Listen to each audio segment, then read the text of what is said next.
안녕하세요. 주의 백성의 강건함을 위하여 매일 밥 짓는 목사 김태양입니다. 오늘의 말씀은 에스겔서 10장 1절에서 22절까지의 말씀입니다. 새벽부터 말씀을 묵상하면서 그냥 먹먹하고 막막하기만 하였습니다. 에스겔서 10장, 에스겔은 환상 중에 봅니다. 9장에서 이마에 표를 했던 가는 배 옷을 입고 허리에 서기관의 먹그릇을 찾던 사람이 하나님의 명령으로 그룹에서 나온 손에서 불을 가져다가 성읍 위에 쏟으라는 미션을 받는 과정을 우리는 보고 있습니다. 그리고 그것을 실행하는 과정을 보고 있습니다. 2절입니다. 하나님이 가는 배 옷을 입은 사람에게 말씀하여 이르시되 너는 그룹 밑에 있는 바퀴 사이로 들어가 그 속에서 숯불을 두 손에 가득히 움켜가지고 성읍 위에 흩으라 하시매 그가 내 목전에서 들어가더라. 6절입니다. 하나님이 가는 배 옷을 입은 자에게 명령하시기를 바퀴 사이 곧 그룹 사이에서 불을 가져가라 하셨으므로 그가 들어가 바퀴 옆에 서매. 7절입니다. 그 그룹들 사이에서 손을 내밀어 그 그룹들 사이에 있는 불을 집어 가는 배 옷을 입은 자의 손에 주매 그가 받아가지고 나가는데 이스라엘 사람에게는 이 환상은 충격적인 것이었습니다. 그들은 하나님의 도성인 예루살렘을 바벨론 사람들이 와서 불질렀다고 생각했는데 에스겔의 환상을 통해 하나님은 그렇지 않다는 것을 에스겔에게 보여주십니다. 오늘도 우리 하나님은 성결의 의지를 가지고 계십니다. 교회 지도자들의 하나님의 백성의 곧 제 자신의 나태함과 역행함을 그냥 보고 계시지는 않으실 것입니다.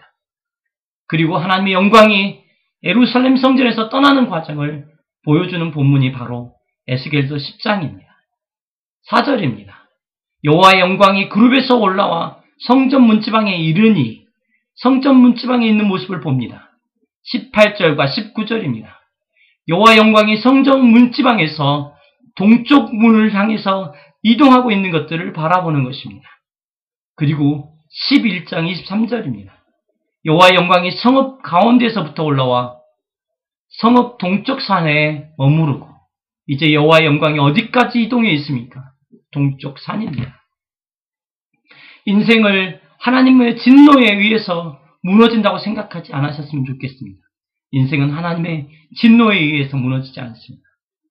인생은 자신의 방종에 의해서 무너집니다. 자신이 세워놓은 우상에 의해서 무너지는 것입니다. 그래도 소망은 보여주심입니다.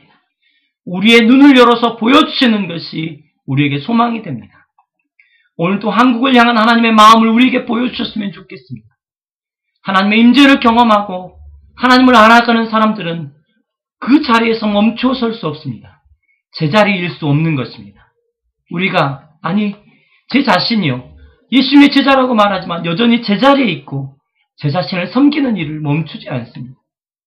가장 확실한 예는 어제를 돌아볼 때마다 여전히 말씀이 삶이 되지 못하는 것입니다.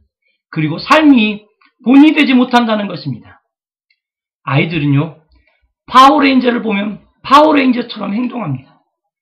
삶의 전반적인 것이 파워레인저라는 것에 영향을 받습니다. 말씀이 삶이 되고 삶이 본이 되고 있나 깊이 생각해 보았습니다. 멍멍하고 막막한 새벽을 극복하며 소망을 해보았습니다. 우리의 삶에서 말씀이 삶이 되고 다음 세대에게 삶이 본이 되는 그런 일을 만들어낼 수 있었으면 좋겠습니다. 그래서 오늘 주일 기도합니다.